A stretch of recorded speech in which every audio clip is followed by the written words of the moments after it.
Buenos días, hermanos. Le damos gracias a Dios porque nos permite reunirnos por este medio el día de hoy.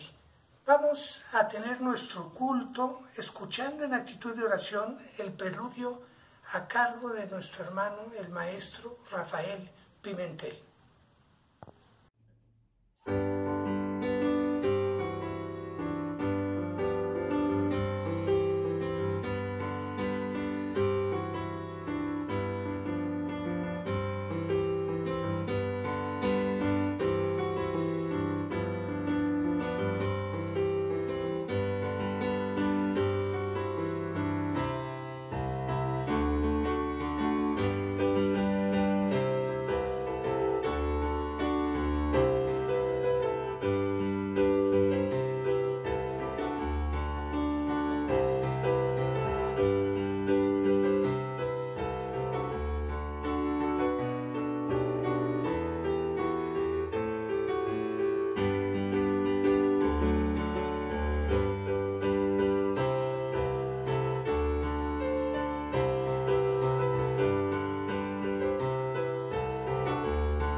A continuación tenemos una participación especial.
Hermanos, los invito a que entonemos el himno número 2.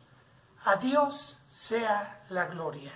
A Él sea la gloria por los siglos de los siglos. Himno número 2.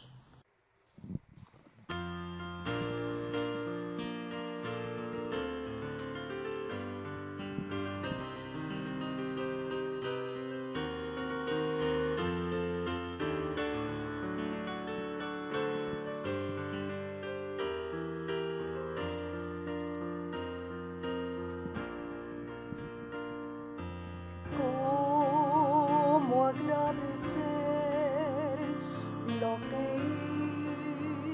hizo el Señor por mí, que derramó su sangre carmesí, un coro de 1.000.000 de ángeles no expresará mi gratitud, pues lo que soy un día anhelo ser, lo nuevo proclamé. Adiós sea la gloria, adiós sea la gloria, adiós sea la gloria, por lo que hizo por mí. Con su sangre me ha salvado, su poder me ha sanado. Adiós sea la gloria, por lo que hizo por mí. Quiero vivir una vida que sea agradable solo a Él, y si ganaré alguna fama, todo el Calvario la llevaré. Con su sangre me ha salvado, su poder me ha sanado. Adiós sea la gloria, por lo que hizo por mí.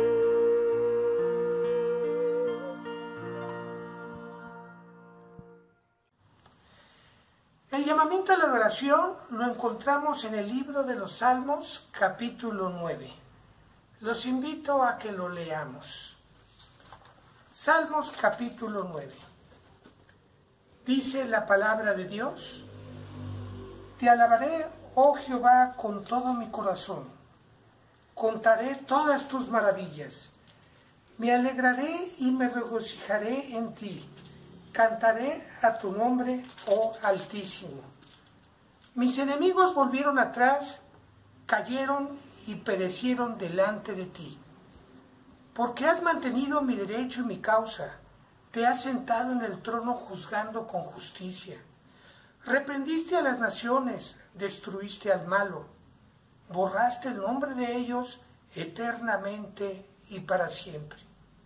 Los enemigos han perecido, han quedado desolados para siempre, y las ciudades que derribaste, su memoria pereció con ellas. Pero Jehová permanecerá para siempre, ha dispuesto su trono para juicio. Él juzgará al mundo con justicia y a los pueblos con rectitud. Jehová será refugio del pobre, refugio para el tiempo de angustia. En ti confiarán los que conocen tu nombre, por cuanto tú, oh Jehová, no desamparaste a los que te buscaron. Cantad a Jehová que habita en Sión, publicad entre los pueblos sus obras, porque el que demanda la sangre se acordó de ellos, no se olvidó del clamor de los afligidos. Ten misericordia de mí, Jehová, mira mi aflicción que padezco a causa de los que me aborrecen, tú que me levantas de las puertas de la muerte. Para que cuente yo todas tus alabanzas en las puertas de la hija de Sión, y me goce en tu salvación. Se hundieron las naciones en el hoyo que hicieron, en la red que escondieron fue tomado su pie. Jehová se ha hecho conocer en el juicio que ejecutó, en la obra de sus manos fue enlazado el mal. Los malos serán trasladados al Seol, todas las gentes que se olvidan de Dios. Porque no para siempre será olvidado el menesteroso, ni la esperanza de los pobres perecerá perpetuamente. Levántate, oh Jehová, no se fortalezca el hombre, sean juzgadas las naciones delante de ti. Pon, oh Jehová, temor en ellos, conozcan las naciones que no son sino hombres. Amén. Oremos, hermanos. Padre Celestial, te damos gracias porque como pueblo tuyo nos permites reunirnos por este medio para tener comunión contigo, Señor, para alabarte, reconociendo tu misericordia para con nosotros. Como dice el salmista, en ti confiarán los que conocen tu nombre, por cuanto tú, oh Jehová, no desamparaste a los que te buscaron. Padre, permite, como dice el salmista, que nuestra adoración brote del corazón, que no sea una adoración meramente externa. Permite que cantemos los himnos de corazón, reconociendo tus maravillosas obras y magnificencia en nuestras vidas. Padre, permite que escuchemos tu palabra de corazón para que tenga efecto en nuestras vidas. Permite que como iglesia cumplamos con el propósito que tienes para nosotros. Te damos gracias y te pedimos todo esto en nombre de nuestro Señor Jesucristo. Amén. Estamos alabando a nuestro Dios entonando el himno 91. Alabado el gran manantial. Himno 91.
Nuevamente los invito a que abramos nuestras Biblias y demos lectura a la advertencia en la carta a los Gálatas, capítulo 2, versículos 1 al 10.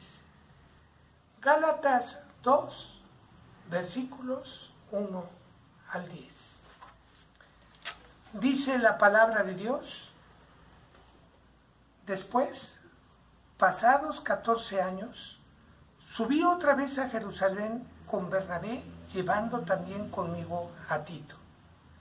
Pero subí según una revelación, y para no correr o haber corrido en vano, expuse en privado a los que tenían cierta reputación el evangelio que predico entre los gentiles. Mas ni aun Tito, que estaba conmigo, con todo y ser griego, fue obligado a circuncidarse.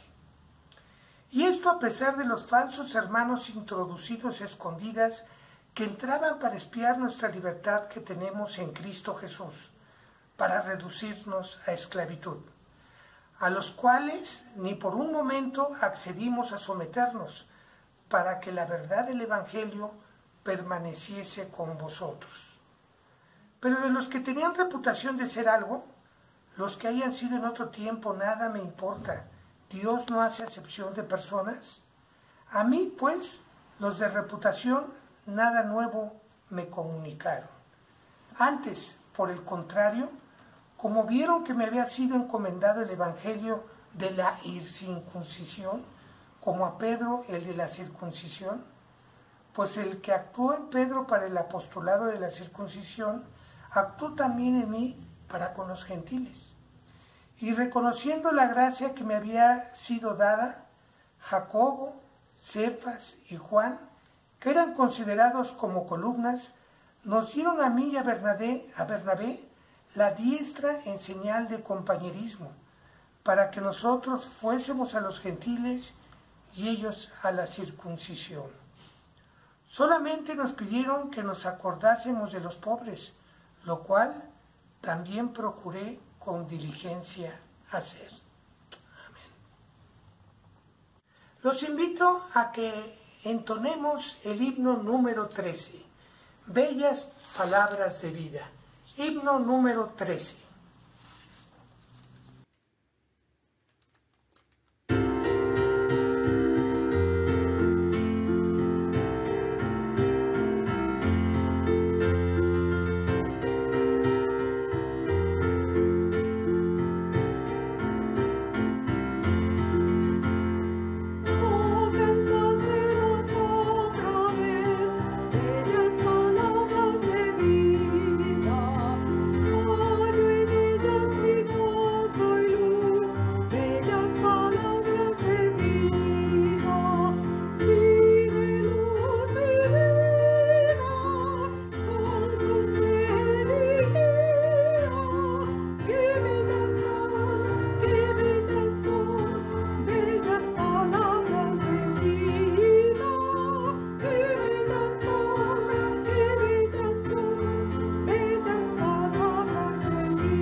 Abramos nuevamente nuestras Biblias y demos lectura a la promesa que se encuentra también en la carta de los Gálatas, en el capítulo 2, versículos 11 al 21. Gálatas 2, versículos 11 al 21. Dice la palabra de Dios: pero cuando Pedro vino a Antioquía, le resistí cara a cara porque era de condenar. Pues antes que viniesen algunos de parte de Jacobo, comía con los gentiles, pero después que vinieron se retraía y se apartaba, porque tenía miedo de los de la circuncisión. Y en su simulación participaban también los otros judíos, de tal manera que aún Bernabé fue también arrastrado por la hipocresía de ellos. Pero cuando vi que no andaban rectamente conforme a la verdad del Evangelio, dije a Pedro delante de todos: si tú, siendo judío, vives como los gentiles y no como judío, ¿por qué obligas a los gentiles a judaizar?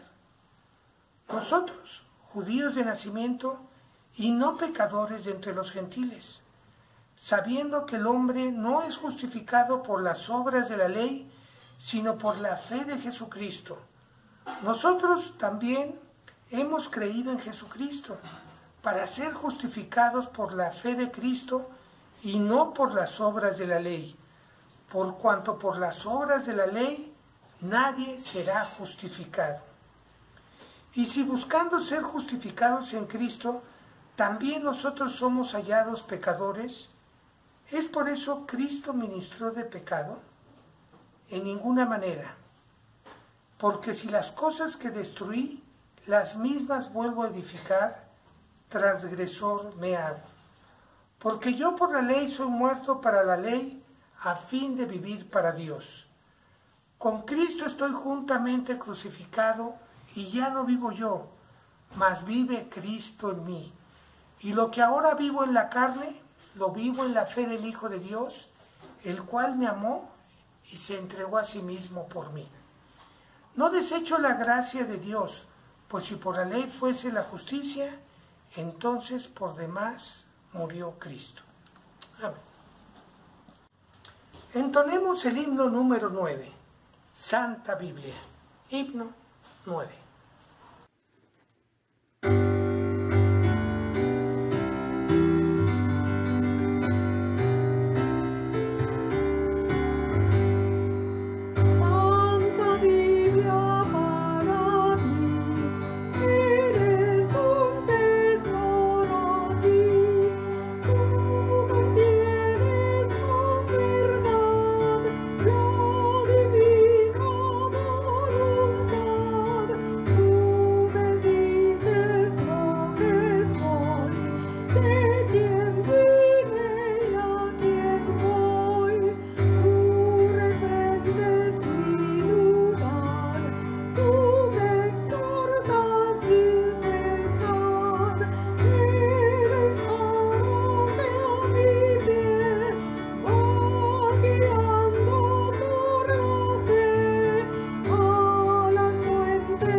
Pasemos ahora a los momentos congregacionales y saludos.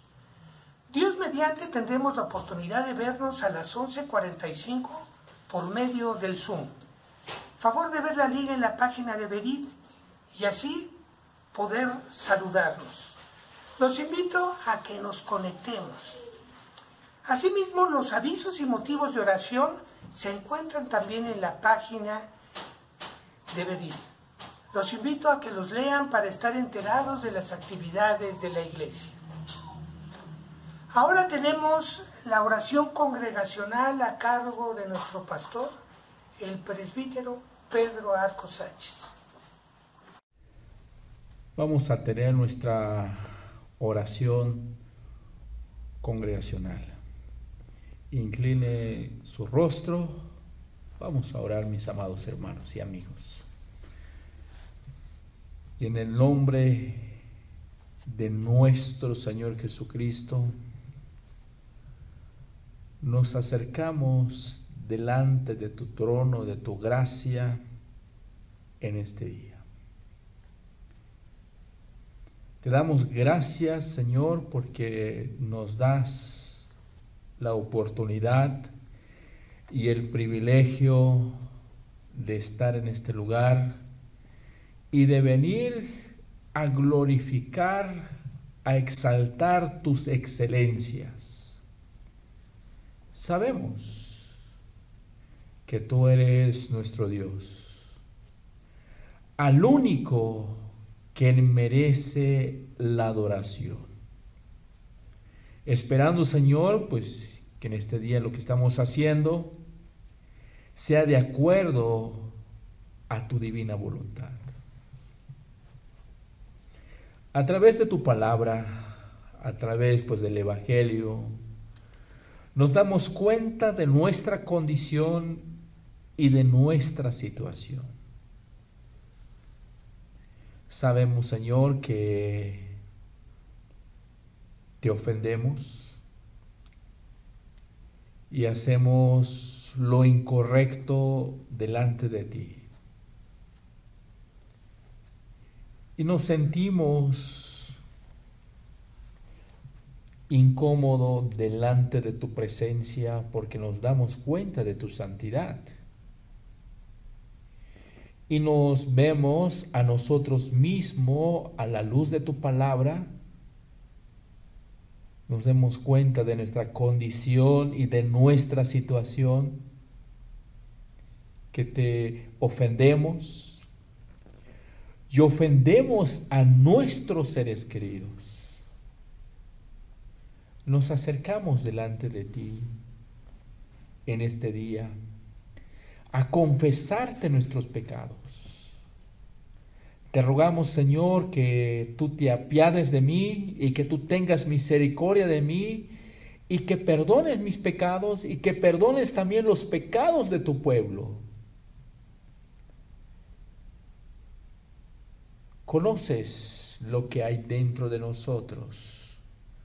Conoces nuestro pensamiento y nuestro corazón. Conoces nuestra necesidad. Antes de que nosotros expresemos, antes de que nosotros hablamos, porque sabemos que tú eres un Dios omnipresente. Pero queremos ponerte en tus manos la iglesia Berit. Queremos rogarte, Señor, que tú bendigas esta iglesia. Y oramos por la economía de la iglesia. Nuestra dependencia está en ti, Señor.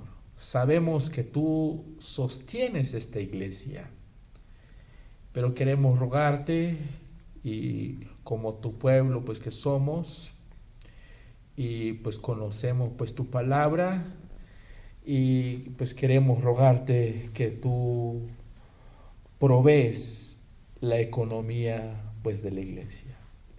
Oramos por los enfermos de esta iglesia. Seguimos orando por nuestro hermano Jorge Sandoval. Sabemos que él está pues enfermo. Queremos rogarte que tú te sigas manifestándote en la vida de él. Oramos también por nuestro hermano José Antonio. Sabemos que él está pues enfermo. Te rogamos que tú te sigas manifestándote en la vida de él, en la vida de pues su esposa, pues sus hijos. También, Señor, pues no te olvides pues de mi esposa. En esta semana pues tuvo pues accidente. Queremos rogarte que tú extiendes tu mano y que tú toques la parte de su cuerpo donde ella fue lastimada, Señor. Señor, eres nuestro Dios, eres nuestro Rey, eres nuestro médico, Señor. acudimos a ti porque creemos en tu palabra. Seguimos orando por tu iglesia. Ya tenemos varios meses que no hemos reunido en las instalaciones por esta enfermedad que ha extendido en todas partes. Pero queremos rogarte, Señor, pues que tú nos ayudes, que aumente nuestra fe y que tú sigas sosteniendo esta iglesia, sigas guardando de las acechanzas del enemigo. Te alabamos y glorificamos tu nombre, porque tú eres nuestro Dios y nuestro Rey. En Cristo Jesús oramos. Amén. Es el momento de ofrendar a nuestro Dios. La palabra de Dios nos dice en Proverbios 3, 9 y 10. Honra a Jehová con tus bienes y con las primicias de todos tus frutos, y serán llenos tus graneros con abundancia, y tus lagares rebosarán de mosto. Oremos. Padre Celestial, te damos gracias, Señor, porque nos das la oportunidad de ofrendarte. Te damos gracias porque reconocemos que tú eres nuestro proveedor, que tú nos das todo lo que necesitamos, Señor. Te pedimos que estos diezmos y ofrendas que traemos sean utilizados exclusivamente para el extendimiento de tu palabra. Te damos gracias, te pedimos todo esto, en nombre de nuestro Señor Jesucristo. Amén. Tenemos una participación especial.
El mensaje de esta mañana se titula Escudriñad las Escrituras. Está basado en el Evangelio de Juan, capítulo 5, versículos 30 al 47. y está a cargo de nuestro pastor, el presbítero Pedro Arcos Sánchez. Al terminar, tendremos la bendición apostólica y entonaremos la doxología 430. A Dios, el Padre Celestial. Buen día, mis amados hermanos. Hoy es el primer domingo de agosto. Tenemos la costumbre de abordar temas relacionados al mes de la Biblia. Hoy iniciaremos a estudiar temas que hablan sobre la Biblia. Pero antes de darle lectura a la palabra de Dios, vamos a pedir la dirección y la guía de nuestro Dios. Padre, te damos muchas gracias en este día. Te damos gracias, Señor, porque nos das el privilegio y la oportunidad de estudiar tu palabra. Queremos rogarte tu guía y tu dirección. Te rogamos pues que tu palabra que va a ser expuesta en este día sea de bendición para cada uno de nosotros. Y te rogamos, Señor, que seas tú el que hable a través de mis labios. En el nombre de nuestro Señor Jesucristo te damos la honra y la gloria. Amén. Vamos a buscar en nuestras Biblias, en el Evangelio de Juan, capítulo 5, verso 30 al 47, dice de esta manera: No puedo yo hacer nada por mí mismo, según oigo, así juzgo. Y mi juicio es justo, porque no busco mi voluntad, sino la voluntad del que me envió, la del Padre. Si yo doy testimonio acerca de mí mismo, mi testimonio no es verdadero. Otro es el que da testimonio acerca de mí, y sé que el testimonio que da de mí es verdadero. Vosotros enviasteis mensajeros a Juan, él dio testimonio de la verdad. Pero yo no recibo testimonio de hombre alguno, mas digo esto para que vosotros seáis salvos. Él era antorcha que ardía y alumbraba. A vosotros quisiste regocijarlos por un tiempo en su luz. Mas yo tengo mayor testimonio que el de Juan, porque las obras que el Padre me dio para que cumpliese, las mismas obras que yo hago, dan testimonio de mí que el Padre me ha enviado. También el Padre que me envió ha dado testimonio de mí. Nunca habéis oído su voz, ni habéis visto su aspecto, ni tenéis su palabra morando en vosotros, porque a quien él envió, vosotros no creéis. Escudriñad las Escrituras, porque a vosotros os parece que en ellas tenéis la vida eterna. Ellas son las que dan testimonio de mí, y no queréis venir a mí para que tengáis vida. Gloria de los hombres no recibo, mas yo os conozco que no tenéis amor de Dios en vosotros. Yo he venido en nombre de mi Padre, y no me recibís. Si otro viniere en su propio nombre, a eso recibiréis. ¿Cómo podéis vosotros creer, pues recibís gloria los unos de los otros, y no buscáis la gloria que viene del Dios único? No penséis que yo voy a acusarlos delante del Padre. Hay quien os acusa, Moisés, en que tenéis vuestra esperanza.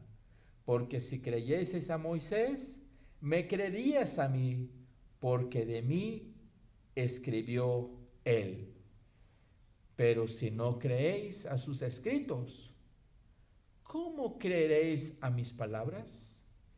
El verso 39 dice: escudriñad las Escrituras, porque a vosotros os parece que en ellas tenéis la vida eterna.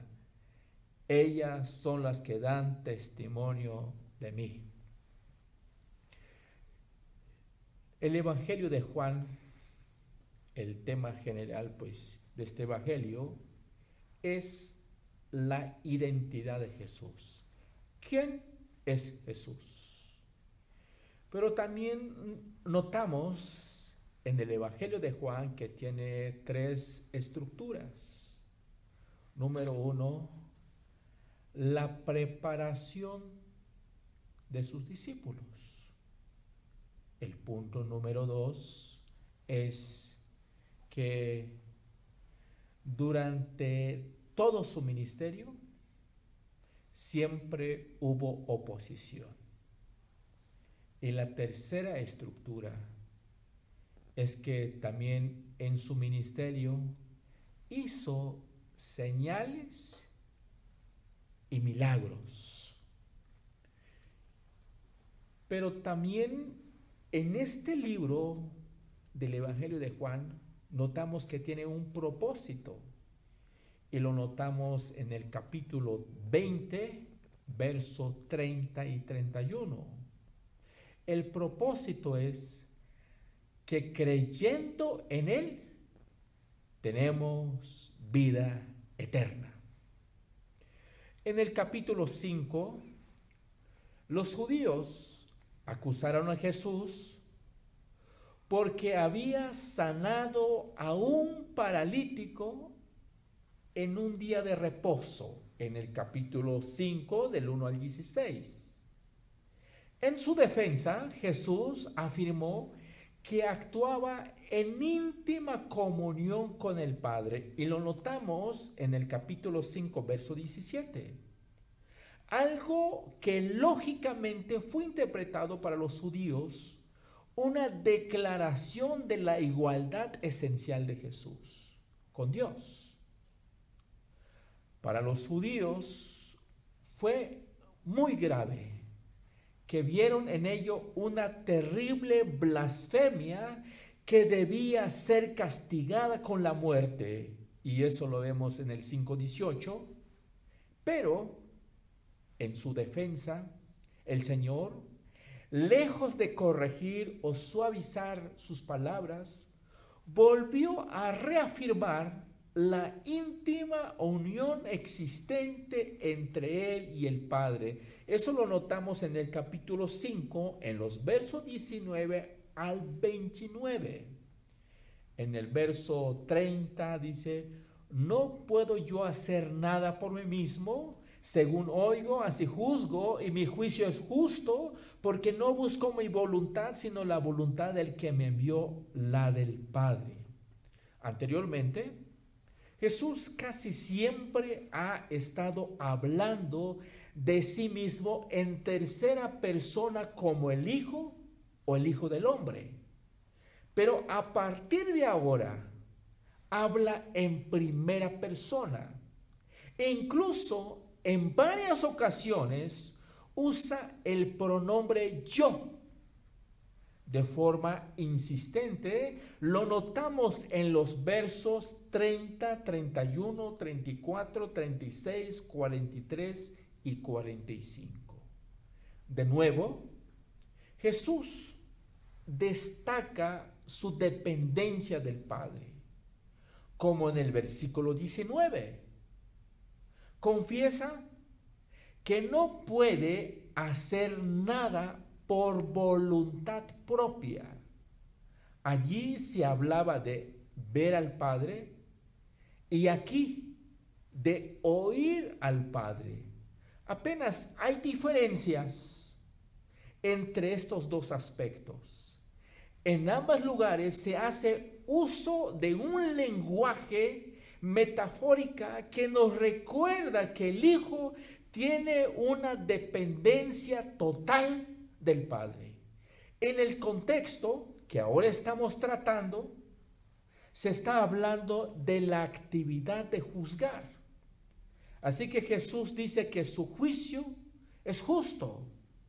Siempre está en contacto con el Padre. Su perfecta obediencia hace que su juicio sea divino. Este es el mayor argumento a favor del juicio de Jesús. Su juicio es justo porque no busca su propia voluntad, sino la voluntad del Padre. En el verso 31 y 32 dice, si yo doy testimonio acerca de mí mismo, mi testimonio no es verdadero. Otro es el que da testimonio acerca de mí y sé que el testimonio que da de mí es verdadero. Jesús habla de que no se puede confiar en las palabras de alguien si él es el único que da testimonio de sí mismo. Para creer en el testimonio de alguien, siempre tiene que ir acompañado del testimonio de otra persona. La ley demanda que haya 2 o 3 testigos. Leemos lo que dice Deuteronomio 19:15. No se tomará en cuenta a un solo testigo contra ninguno en cualquier delito ni en cualquier pecado, en relación con cualquier ofensa cometida. Solo por el testimonio de 2 o 3 testigos se mantendrá la acusación. Así que, en su caso, Jesús está de acuerdo en que si él fuera el único que da testimonio de sí mismo, su testimonio no sería fiable. Cuando Jesús dice, mi testimonio no es verdadero, no está diciendo que sea falso. De hecho, es verdadero y lo es porque su testimonio va acompañado delante del Padre. La Nueva Versión Internacional y otras traducciones usan la palabra válido, pero León Morris, dice que este término no transmite con totalidad lo que Jesús tenía en su mente. No estaba hablando de la validez legal de su testimonio. Estaba afirmando que si él fuera el único que diera testimonio de sí mismo, su testimonio no sería verdadero. Por el contrario, su testimonio es verdadero porque está respaldado por el testimonio del Padre. Entonces, Jesús va a empezar a mencionar algunos testigos. Notamos el testimonio de Juan el Bautista. Él dice el verso 33 y 35, vosotros enviaste mensajeros a Juan. Él dio testimonio de la verdad. Pero yo no recibo testimonio de hombre alguno, mas digo esto para que vosotros seáis salvos. Él era antorcha que ardía, alumbraba, y vosotros quisiste regocijaros por un tiempo en su luz. Los judíos no recibieron el testimonio que es, según Jesús, tenía un gran significado, pero continúa diciendo que podían haberlo recibido. Dios no se había olvidado de ellos, les había enviado un testigo para que pudieran comprender el mensaje y aceptar al que había de venir. Y aquel testigo lo habían aceptado, pero en su actitud demostraba que no aceptaban el testimonio de aquel testigo que había dado Jesús. Y notamos el pronombre vosotros, dice, vosotros es insistente. Podemos notar que él está transmitiendo la siguiente idea, podemos decir de esta manera, vosotros mismos tuviste un testigo. Así que mis palabras no os deberían sonar tan extrañas a Juan el Bautista. Sabemos que todo el pueblo lo tenía como un verdadero profeta de Dios, dice Mateo 14:5. Los líderes de la nación judía le enviaron una comitiva oficial con el fin de preguntarle si él era el Mesías esperado.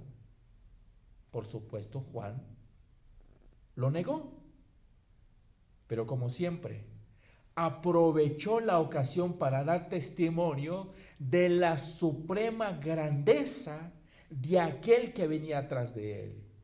El testimonio de Juan el Bautista fue a favor de Cristo, fue claro y evidente, y una y otra vez afirmó que Jesús era el Señor anunciado por los profetas, el Cordero de Dios que quita el pecado pues, del mundo, el que bautiza pues con el Espíritu Santo. El Cristo, el esposo, el que viene de arriba, el que habla las palabras de Dios. En el verso 36 dice, mas yo tengo mayor testimonio que el de Juan, porque las obras que el Padre me dio para que cumpliese, las mismas obras que yo hago, dan testimonio que el Padre me ha enviado.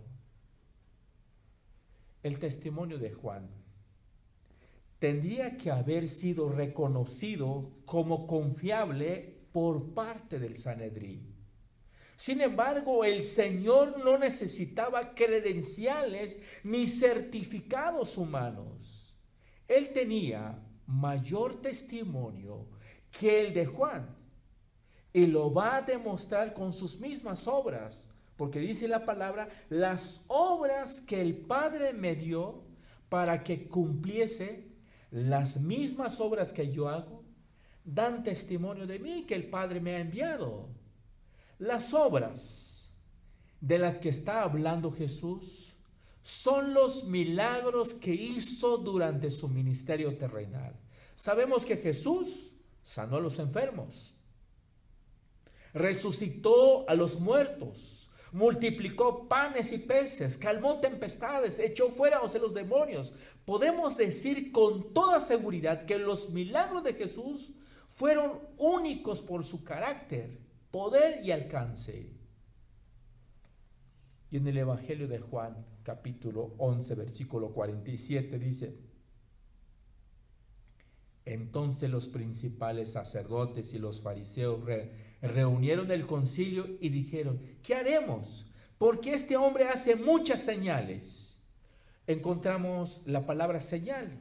Señal que quiere decir que indica algo, que apunta a algo, pero en nuestro lenguaje hoy en día podemos decir que son los milagros, porque Jesús hizo milagro. Así que una vez más, contra toda lógica, aunque vieron sus credenciales mesiánicas cumplidas, se negaron a creer en Jesús.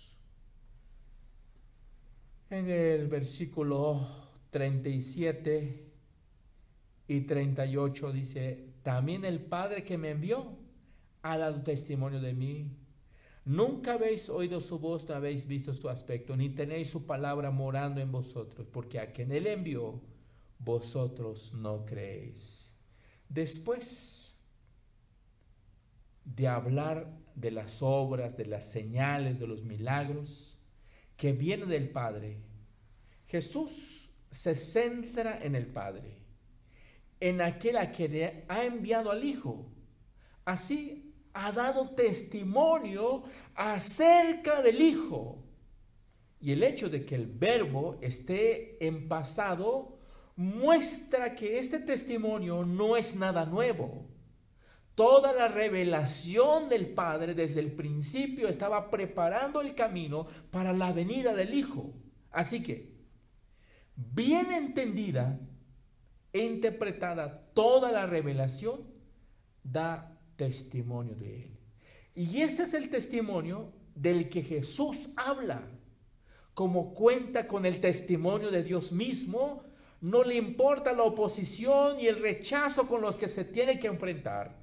Pero aunque ese testimonio parece tan claro y tiene para él tanto valor, Jesús no anuncia que los judíos vayan a creerlo. Todo lo contrario, no entienden debido a su ignorancia por su pecado. Porque Jesús ha mencionado 3 testigos, que Jesús es el Hijo de Dios. Primero, el primer testigo es Juan el Bautista. El segundo testigo son sus milagros. El tercer testigo, recordemos que cuando Jesús fue bautizado, dice que se escuchó una voz en el cielo y dijo: este es mi Hijo amado, en quien tengo complacencia. Y notamos el cuarto testigo, dice aquí en el versículo 39, dice: escudriñad las Escrituras, porque a vosotros os parece que en ellas tenéis la vida eterna. Ellas son las que dan testimonio acerca de mí. En relación con lo anterior, Jesús continuó diciendo: escudriñad las Escrituras. En el original griego, la forma del verbo permite dos posibles interpretaciones. En el original griego, la forma del verbo permite dos posibles interpretaciones. Podría traducirse como un imperativo, es decir, escudriñad las Escrituras, o en modo indicativo, escudriñáis las Escrituras. Si aceptamos la primera opción, podemos decir que el Señor le estaría exhortando a que estudien bien las Escrituras, fijándose en cómo ellas dan testimonio de Él. En cambio, la segunda opción, el Señor estaría admitiendo que ellos ya escudriñaban las Escrituras, pero sin darse cuenta de que ellas daban testimonio de Él. En cualquier circunstancia, el término escudriñar, porque dice la Biblia, escudriñar las Escrituras, quiere decir, nos habla de meditar, profundizar e investigar. Quiere decir que no solamente se trata de una lectura superficial, se requiere diligencia en el buscar y deseo de hallar. Esta es la forma en la que el Señor Jesús nos exhorta a cada uno de nosotros a acercarnos a su palabra. Pero aunque los judíos ya estaban haciendo esto, sin embargo, lo hacían mal, porque se detenían en la letra y no percibían el espíritu, de tal manera que no les aprovechaba para nada. De hecho, ellos consideraban el estudio de las Escrituras como un fin en sí mismo. Creían que con hacer eso ya estaban a salvo de todo peligro. No se daban cuenta de que el propósito principal con el que habían sido inspirado el Antiguo Testamento era el de ponernos en contacto con Cristo a fin de que podamos ser salvos de nuestros pecados. Pero faltando el amor a Dios y un verdadero deseo de hacer su voluntad, ellos no lograban escuchar que las Escrituras daban testimonio de Cristo. Sin duda, esto tiene una importante advertencia para cada uno de nosotros. No debemos olvidar que la mayor oposición que Cristo recibió en este mundo vino de parte de aquellos judíos que escudriñaban las Escrituras. Y si nuestro estudio del Antiguo Testamento no nos lleva a percibir en él a Cristo, entonces estamos en la misma situación que aquellos discípulos que Jesús encontró en el camino de Emaús y los reprendió con estas palabras. Entonces Él les dijo: oh insensatos y tardos de corazón, para creer todo lo que los profetas han dicho. ¿No era necesario pues que el Cristo padeciera estas cosas y que entrara pues en su gloria? Comenzando desde Moisés y siguiendo por todos los profetas, les declaraba en todas las Escrituras lo que Él decía. Entonces, Jesús había citado testigos de Juan el Bautista, sus obras, el Padre, y al final dice, escudriñad las Escrituras. Por eso el pueblo de Dios debe estudiar la palabra, porque esa es la manera y la forma de conocer a Dios. Sin la palabra de Dios no podemos conocer a Dios. Escudriñad las Escrituras, porque a vosotros os parece que tenéis la vida eterna. Entonces, la manera de encontrar a Jesús y de conocer a Jesús es a través de su palabra. Pero notamos cómo reaccionaron los judíos ante esta evidencia. Aunque las evidencias que había hablado Cristo eran claras y suficientes, los judíos no llegaron a conocer a Jesús. Quizás podemos preguntar, ¿cuál fue la razón? Notamos en este pasaje bíblico que el Señor expresó la causa de la siguiente manera: no queréis venir a mí para que tengáis vida. En realidad, detrás de su ceguera espiritual había un corazón rebelde. Y esto es siempre así. La gente no se condena por falta de luz, sino por falta de voluntad. La verdadera razón por la que la gente no acepta al Salvador no es por la falta de evidencias. Y el apóstol Pablo lo menciona a los Romanos, capítulo 1, verso 21, dice, pues habiendo conocido a Dios, no le glorificaron como a Dios, ni le dieron gracias, sino que se envanecieron en su razonamiento y su corazón fue entenebrecido. No buscaban la gloria de Dios. A pesar de que parece que acusaban a Jesús de buscar su propia gloria. Esto no era así. De hecho, tampoco la recibía. Jesús dijo, gloria de los hombres no recibo. Pero este era precisamente el problema que ellos tenían y que les impedía creer. ¿Cómo podéis vosotros creer? Pues si recibes gloria los unos de los otros y no buscar la gloria que viene de Dios.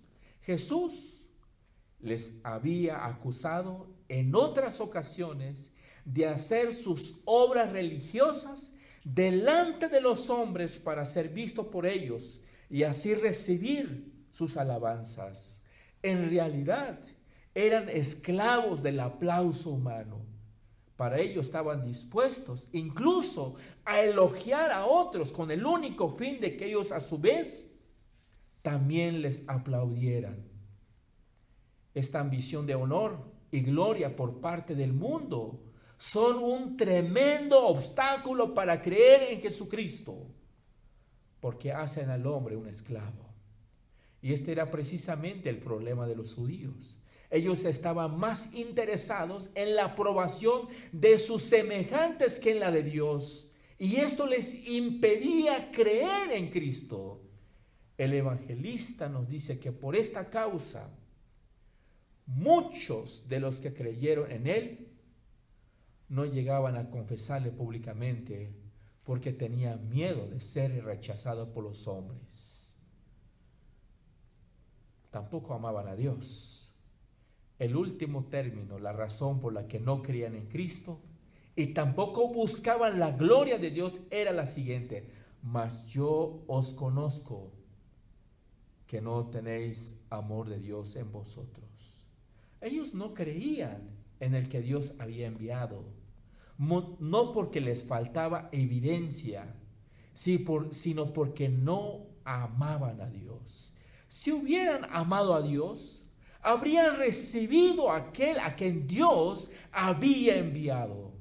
Esta falta de sinceridad en la profesión de su religión era el verdadero obstáculo para creer en Cristo.